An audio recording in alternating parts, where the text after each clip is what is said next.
I'll start it out, and then my brother Doug is going to be the MC, and he will keep the thread and the speakers going.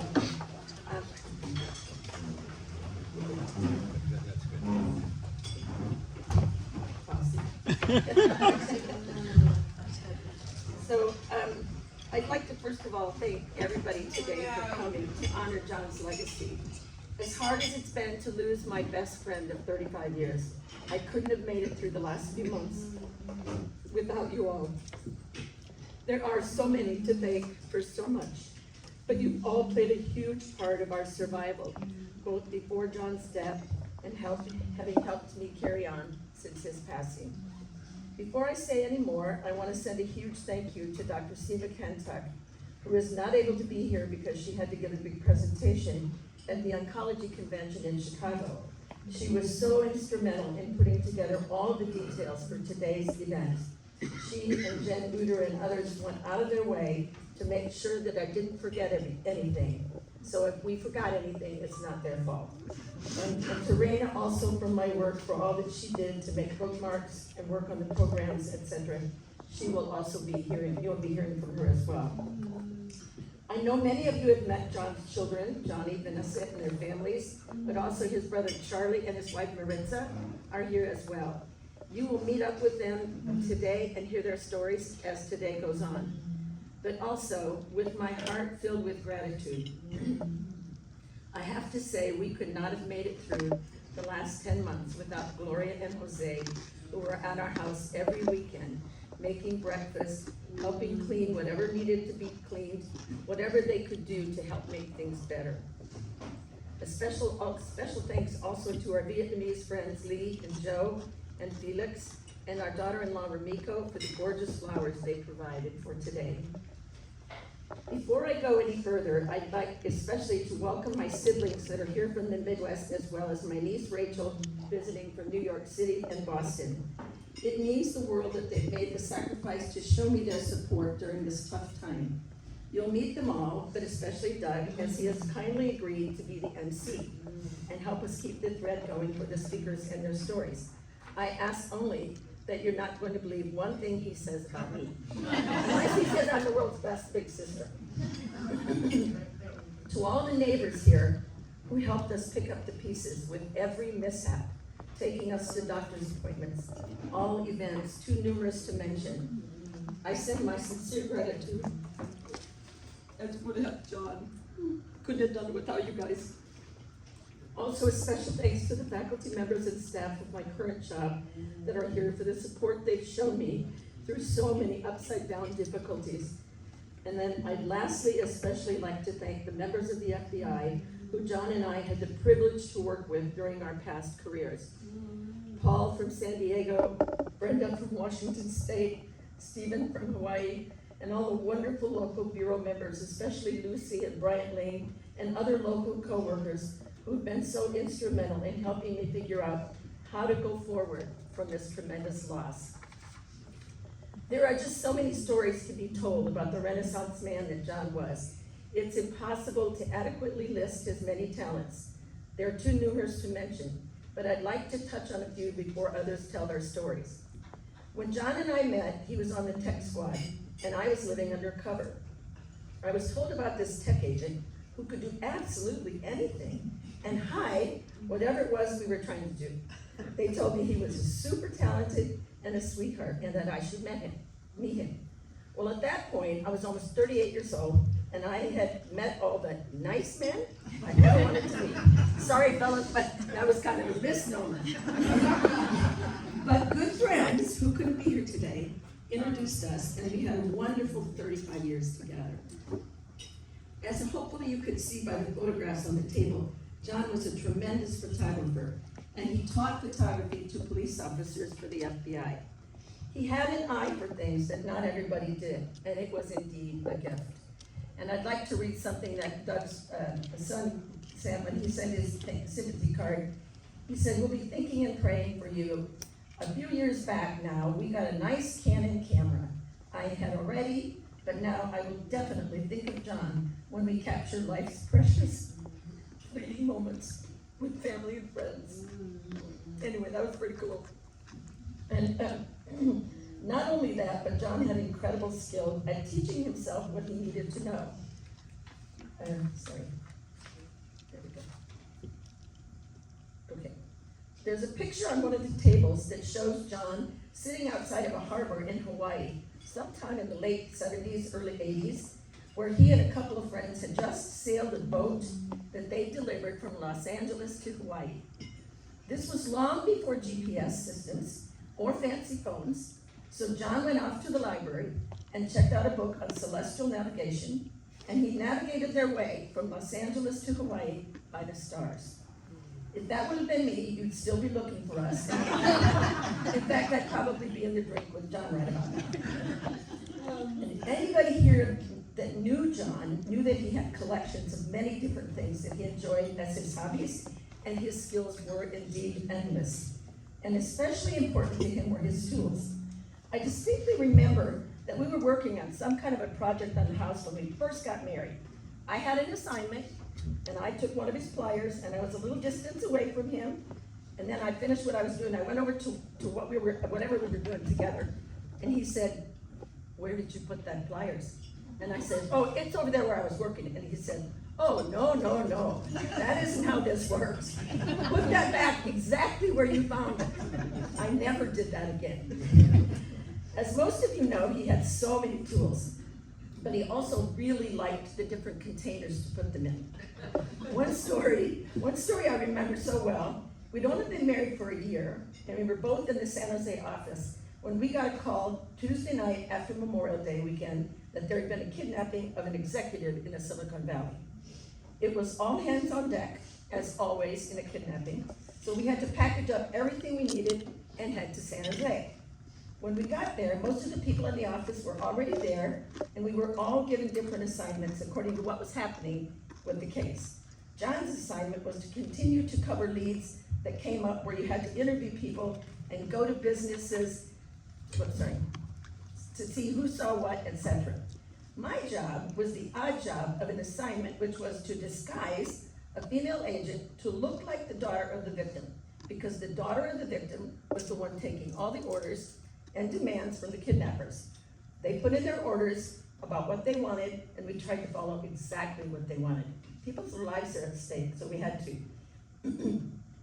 That being said, there was a special hiccup challenge in there, and it involved one of John's tool bags.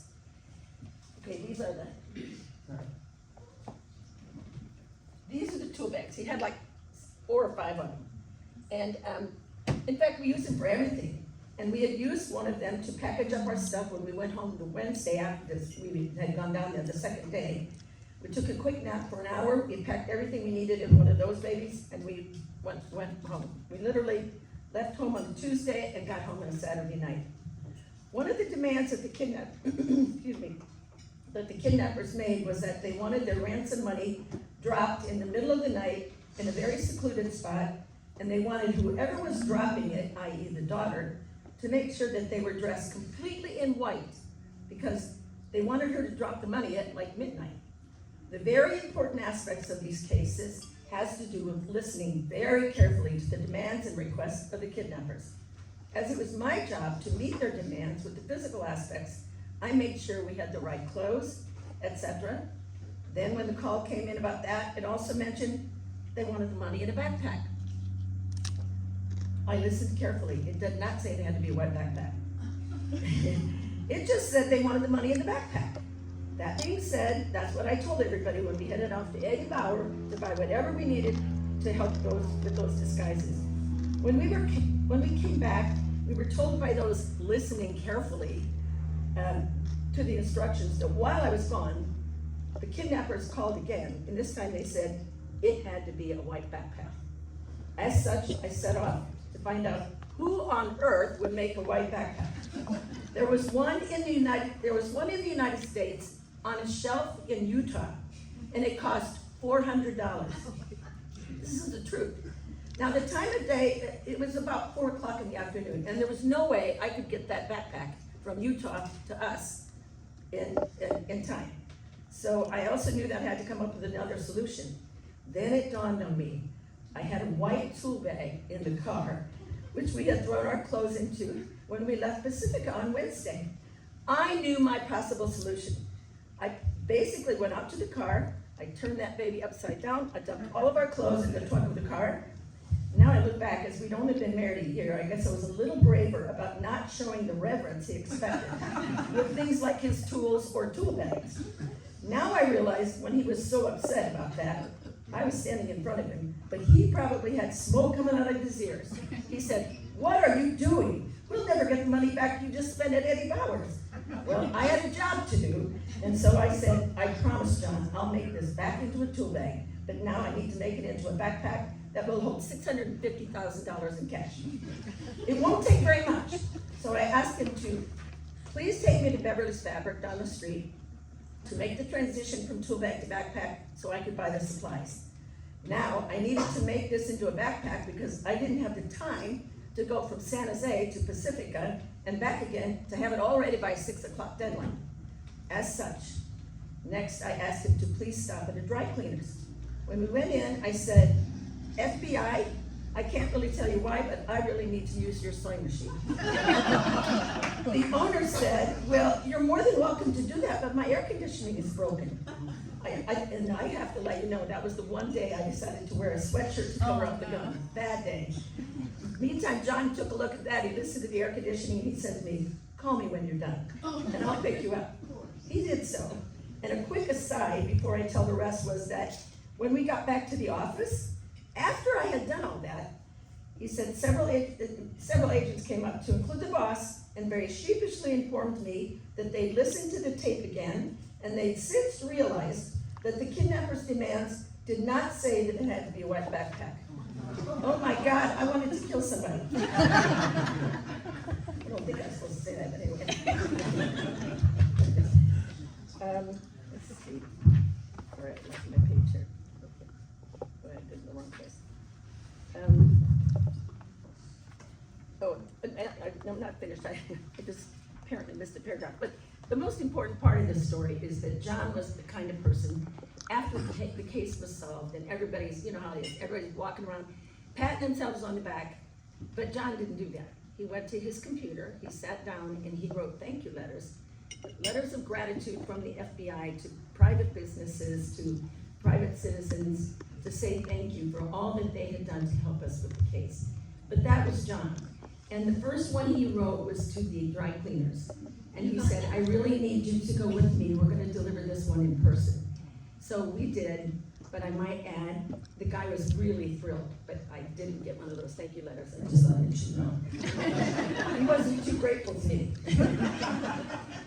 And let me just find where I was. I could have fallen down on the job there. Okay, after all that, we put the money in a bag by Eddie Bauer, and my whole mission of cannibalizing John's tool bag into a ransom carrier was for naught. I want to hold something somebody was doing. You put it down. I'm feeling a little unemployed, so this is helping. Yeah, you are unemployed. So this is what I did, and he never got over it. But had a zipper, it would house $650,000. Just saying, John.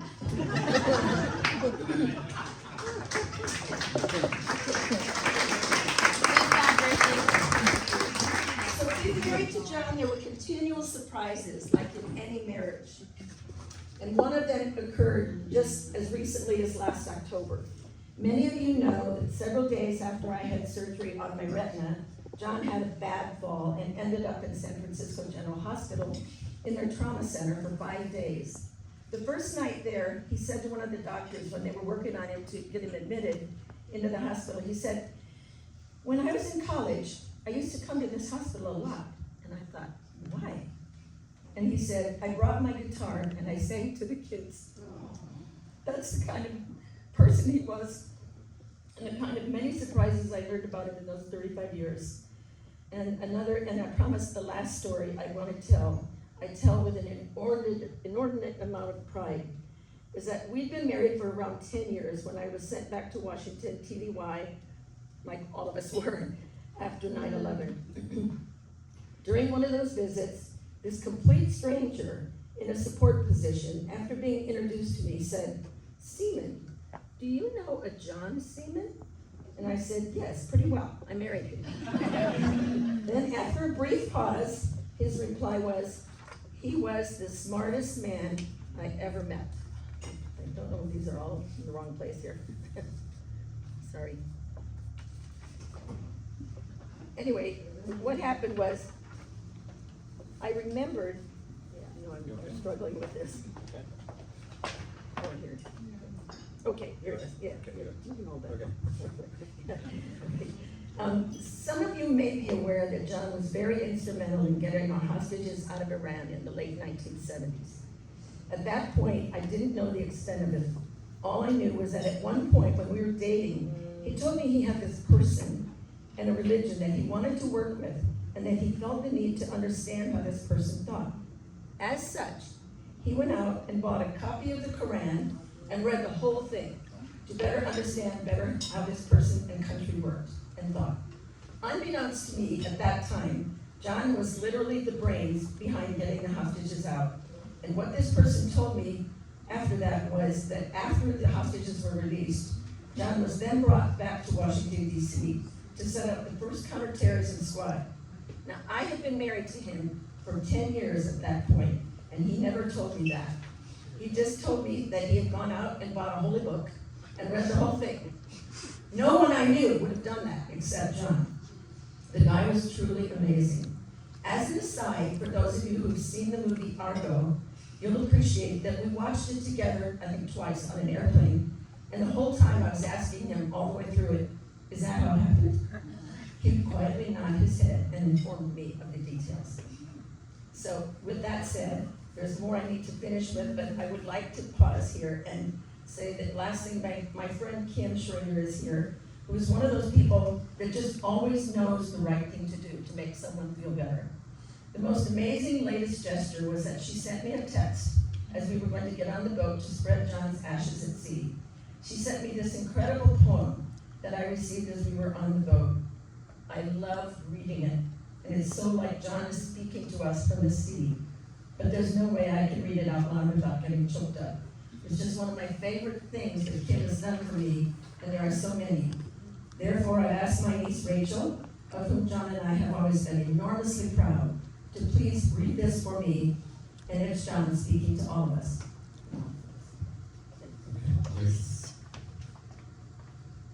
Hello, everyone.